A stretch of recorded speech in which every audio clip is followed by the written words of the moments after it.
your recent experiences in terms of championship competition and whatnot. Give us some information about how this beautiful trophy came about and some of the things connected with that. Well, they had in '93, they had a tournament in Baltimore. This tournament was to select members for the U.S. Wushu Kung Fu team and take over to Malaysia for a world tournament. But in Baltimore, I fought in 2 tournaments. I fought for the night math championship, which is it's like a full contact U.S. national. U.S. national full contact fighting of kicks. You can just do almost anything up on the platform and just, you know, whoever is left standing wins. And I fought, what, 3 fights to win that trophy right there in the morning. And then about an hour later, I fought 3 more fights to make it on the U.S. team. These are physical combats with timely, almost like boxing. Well, certainly exertion is certainly equal or greater than that of boxing. And you did 2 of those, 3 of those one morning, and then I think it's more exerting than boxing because, like I stated, I did both of them. And boxing cannot compare to kickboxing because you have feet coming at you, hands coming at you, and when you have both of those coming at you, and also they can pick you up and slam you and knock you off the platform. There's no ropes around the ring, so if you fall out off the platform, you lose 3 points. If you fall out 3 times in one round, you lose that round.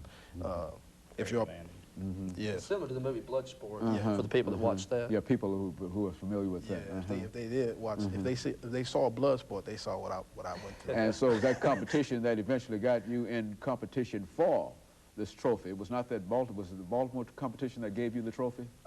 Yes, sir. Master Gray, he took me through a lot of fights and tournaments that I went through first to see was I ready for to go down to Baltimore. And once he saw that I was ready, he entered my name into the tournament. And he also took other fighters down there to fight. But I think I was the only one to come out first place. And good. Master Gray, but let me make sure we can get this in. He indicated that you determined whether or not he was ready for this Baltimore competition. Let's talk about that. I think that you have several championships to your credit, and being the instructor of some 9,000 students and whatnot, it means that you've been involved. How would you assess Sifu Mitchell's ability in terms of what we're involved in here? Well, I can give sort of a relationship of Master Akins and Sifu Felix. Master Akins was roughly about 15 years old. He had already received a black belt in Tang Soo in Korean karate when he came and trained with me, but he had had virtually no experience as far as a competitor. And in the late 80s there, he became the first junior national champion. As soon as he won that title, rather than to just sit into that under-18 division, he immediately began to start fighting men's division and just acquiring more skill and fighting a much tougher competition. And, you know, he probably won somewhere 50 or 60 different tournaments in the men's division before he was ever old enough to compete. So then, you know, like I said, as far as relationship to Sifu Mitchell, that's basically the same thing. He just grew into that next division, and many of these young athletes, you know, it's a pleasure at my age to be able to work with these guys, and I get a great deal more thrill of when he won the U.S. title there. You know, I think I was probably twice exhilarated as when I won the world title in '89. So, and of course, let's talk about that now. You have some very prestigious titles to your credit. Let's talk about some of those. Well, I started my competitive career in about 1975, and I competed in both kickboxing and sport karate. I won state and regional rankings in as being the number one. I was by the USKA. I was rated the #1 lightweight black belt in both sport karate and kickboxing back in the mid-70s. I retired the first time in 1982 after fighting for a U.S. title fight on ESPN with Tony Rosser from Memphis, and stayed out of the ring competitively. About '85, I came back in and started fighting sport karate just to tune up with the idea that I was going to go to Las Vegas in August of '89 and compete. And there, it's a 3-day tournament, and as we mentioned earlier, the Van Damme movie Bloodsport is the basis of what they call the Koshi World Games. Inside Kung Fu did an article and called this the world's toughest tournament, and by far it is.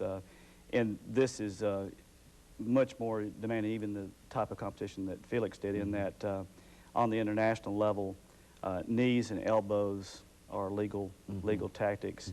You're wearing a 2-ounce little cloth football pad over the hand, virtually no protection, nothing on the legs, and just to have the athletic drive to stay in there and fight that way.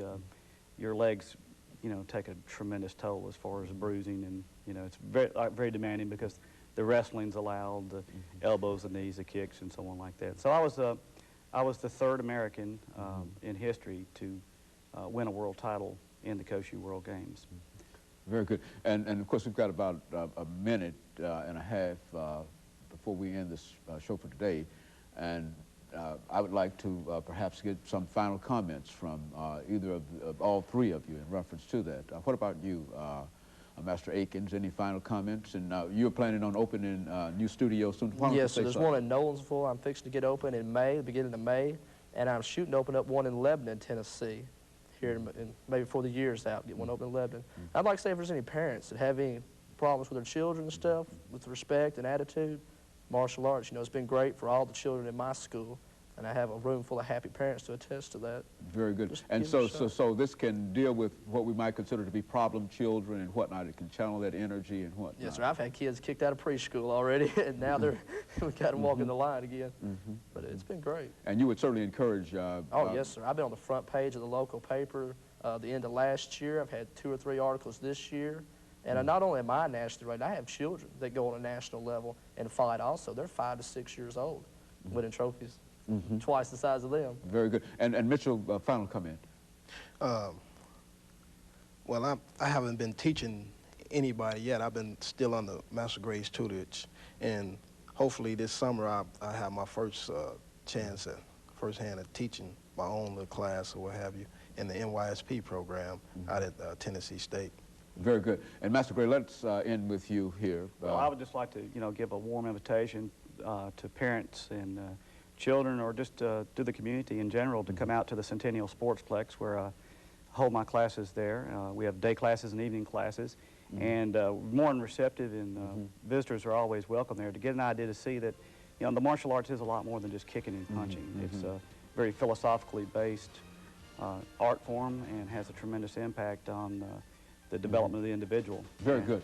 And let me thank the three of you for coming by and giving us that excellent information about the martial arts today. And let me also thank our audience.